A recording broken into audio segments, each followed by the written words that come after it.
There are more species of fish on this planet than birds, mammals, and reptiles combined. Thousands of them share the same water, the same sunlight, the same handful of survival problems. Eat, avoid being eaten, reproduce, adapt. And yet somehow, no two solved those same problems the same way. What you're about to see isn't about one animal. It's about how differently life can answer the exact same question when it's forced to. Start with the basic problem every fish faces. Water is heavy, light fades fast, and there's nowhere to hide except through your own body. So, evolution didn't just tweak a few details from one blueprint, it rebuilt the entire design over and over in wildly different directions. Some species solved the problem of speed. Their bodies became narrow, streamlined, almost torpedo-shaped, built to cut through water with as little resistance as possible. Every curve exists for one purpose: to go from zero to full speed in a heartbeat, whether that's chasing a meal or escaping becoming one. Others solved the opposite problem.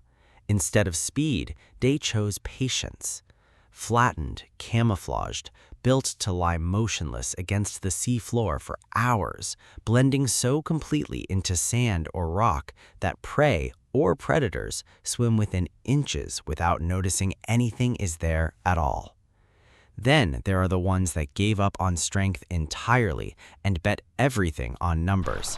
Small, fast breeding, built to travel in massive groups so dense that a single predator can barely single out one target from thousands moving as one shifting shape. Safety for these species isn't armor, it's chaos and crowd size. Depth split the story even further. Near the surface, where sunlight is abundant, species developed strong eyesight, vivid coloration, and complex social behavior, recognizing each other, competing, cooperating. But drop just a few hundred meters down, and sunlight disappears completely. Down there, species abandoned color altogether. Some don't need eyes at all, relying instead on vibration, pressure changes, or chemical signals to sense a world with zero light. A handful even generate their own light internally, turning their bodies into the only lanterns in an otherwise pitch-black world.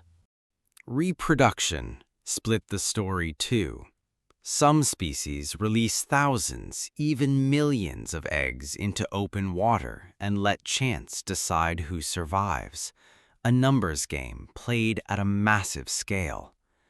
Others go the opposite direction entirely, producing only a small number of offspring, but protecting them fiercely, guarding nests, fanning eggs with fins to keep oxygen flowing, or even carrying young inside their own bodies until they're ready for the world.